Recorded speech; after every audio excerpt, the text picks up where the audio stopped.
saying that there's just a naked leak of radiation into the ocean. Take your choice, whichever one you want to talk about first.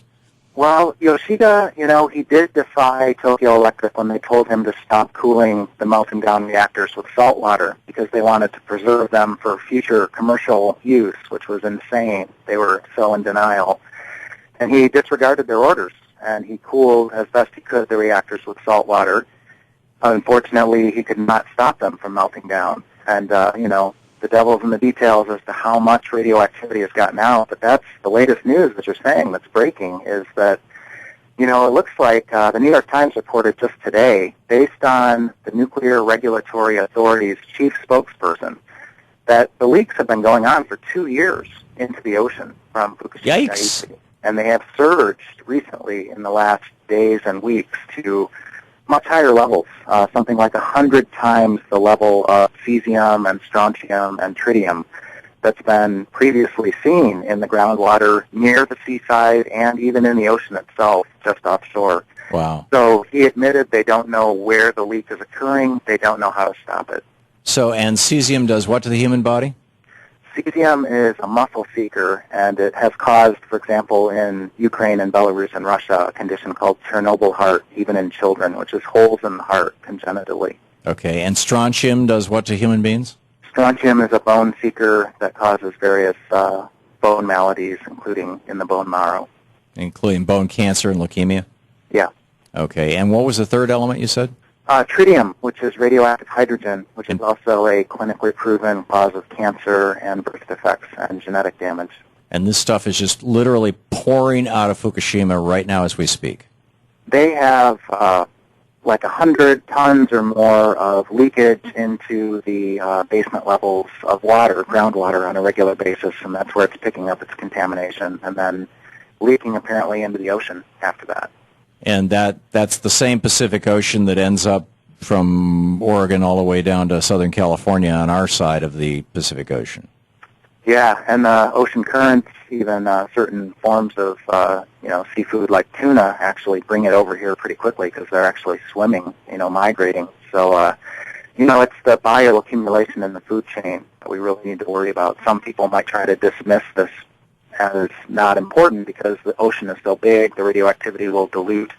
But the bioaccumulation is what reverses that process, and we sit at the top of the food chain. Right. Now, I know, sometime back we talked, and you were telling me about efforts, volunteer groups who are putting together monitoring stations, both for air and water, but also looking for things like cesium in the fish. What's the status of that? Well, the Fukushima Fallout Awareness Network is one of the great coalitions happening in North America, and they're really urging the U.S. Food and Drug Administration to take this issue seriously, to put official federal monitoring at a much higher alert level on the food that's, coming from the ocean, that's even being imported from Japan, because our regulations are much weaker than Japan's. Japan allows for 100 becquerels per kilogram of radioactive cesium in food. Beyond that, it's considered unfit for human consumption. Incredibly, in the U.S., the standard is 1,200 becquerels per kilogram. So we easily could be importing Japanese contaminated food into the United States. Whoa. And is this Japanese contaminated food that is too radioactive for Japan, so they're exporting it? You're talking about seafood? All food. Even crops that are being grown, not just in Fukushima Prefecture, but in adjacent prefectures. So, things like rice? Yes, you name it. I mean, I've checked the International Atomic Energy Agency website from time to time to see the list grow of the various foods that are being contaminated in Japan, and at certain different levels. Now, this is what could be and what the levels are.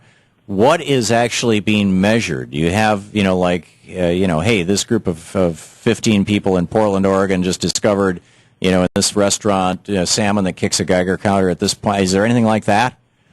I think it's still in the initial stages to try to set up those kind of systems. I mean, it's even been forced on the people of Japan to do their own food analysis because their government, which is in bed with the nuclear industry, isn't doing anywhere near an adequate job. So, for example, there's a family in in Osaka that has set up its own food monitoring system. They paid something like $10,000 or $15,000 to acquire it from Ukraine, of all places, who has to deal with the aftermath of Chernobyl. And they are checking the food not only for their own children, but for their children's schoolmates. And so they've set up kind of a single elementary school guarding its own children's food supply. And what are they finding? Well, I haven't heard recently, but they are on guard against their children eating any contaminated food above a certain level. Yeah, amazing.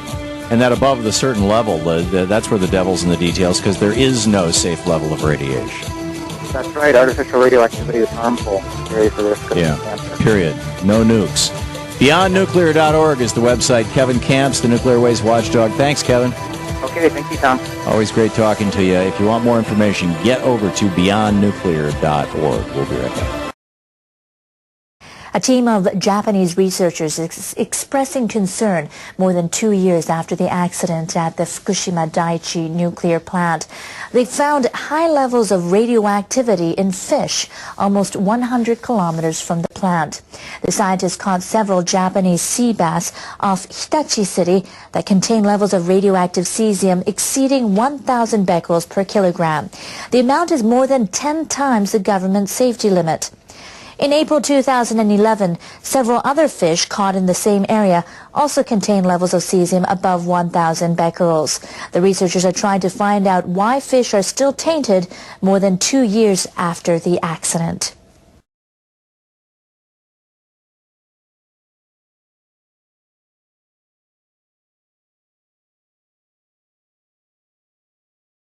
I appreciate the tenor of the conversations. I think it will actually yield results before the end of the year, and I look forward to continuing this dialogue in the months ahead. Thank you very much, everybody.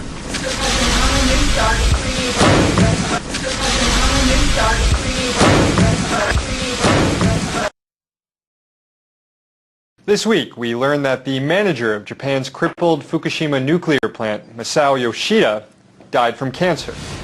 His illness reportedly had nothing to do with the radiation levels at the Fukushima plant that he worked in around the clock alongside a group of men referred to as the Fukushima 50, trying to contain the nuclear crisis in the days and months following the earthquake and tsunami. But although Mr. Yoshida's cancer can't be traced back to Fukushima, how many others in Japan may contract cancer in the future that can be traced back to Fukushima? On Tuesday, radioactive contamination of groundwater at the plant surged to levels 90 times greater than they were just 3 days ago. So what effect is the ongoing Fukushima nuclear crisis having in Japan, and what lessons should we be learning in the United States? Kevin Camps is here. He's the radioactive waste watchdog at Beyond Nuclear. Kevin, thanks so much for coming on. Thanks for having me, Sam. So let's start in Japan. What's the latest when it comes to Fukushima, when it comes to Japan, in the short term, as far as getting the situation under control, and then in the long term, when it comes to what sort of health effects we might see from all these dosages of radiation over the last few years? Well, the best word I can come up with for what's happening in recent days and weeks at Fukushima Daiichi is hemorrhaging of radioactivity. And the scariest part of all is that they don't know where it's coming from.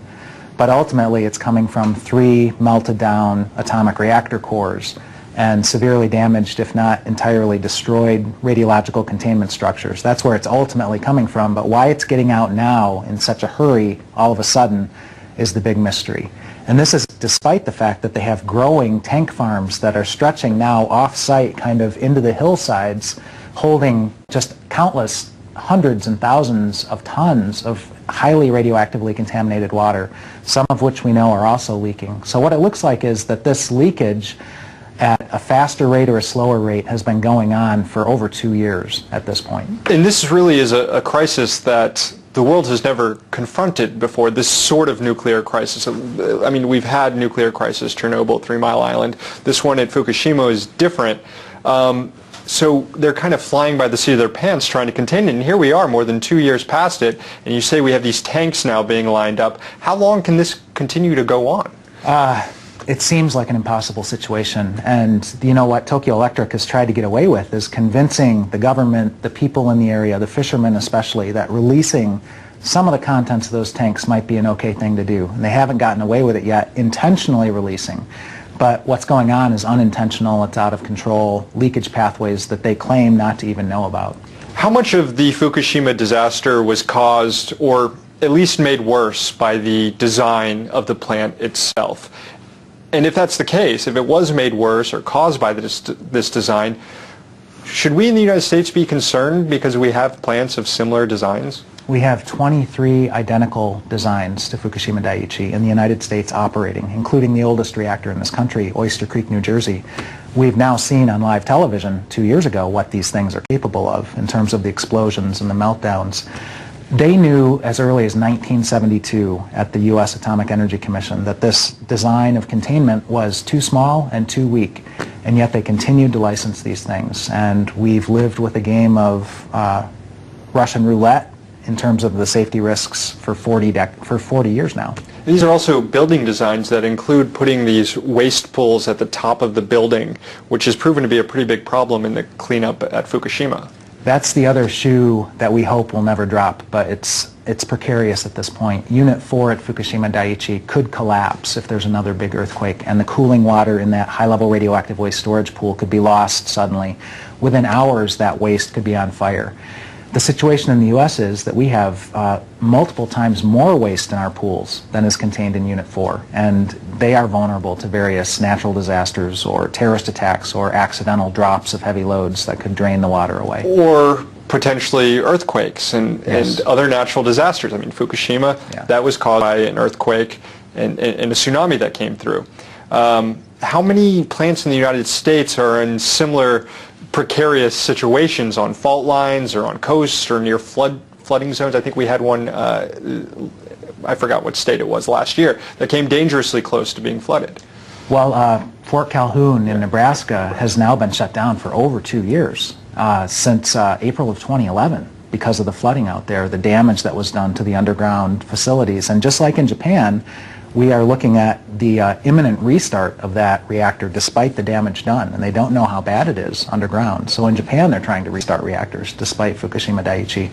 We have dozens, scores of reactors in various vulnerable situations to natural disasters. We did recently move to have reactors shut down at the San Onofre nuclear facility last month.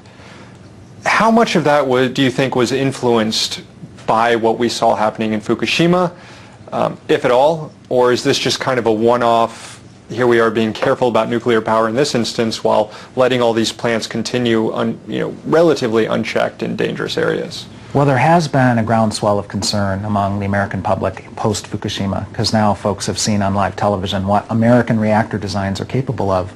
But I should hasten to say that there are watchdogs in California who have been in the trenches for 4 decades out there, watchdogging San Onofre.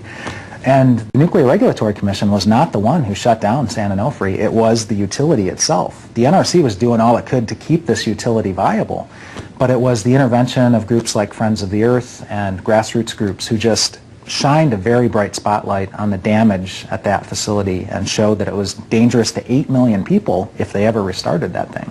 In the last 10, 15 seconds, what has Fukushima done for the movement for the no nukes movement? Well, I think, the fallout that hit the United States that is still going into the ocean has shown people that the food is contaminated to an extent, and people have to be careful what they're eating, and people are getting involved on the local level. The nukes in their neighborhood, they're fighting to shut them down. Right. Kevin Kamps, the radioactive waste watchdog at Beyond Nuclear, thank you so much. Thank you.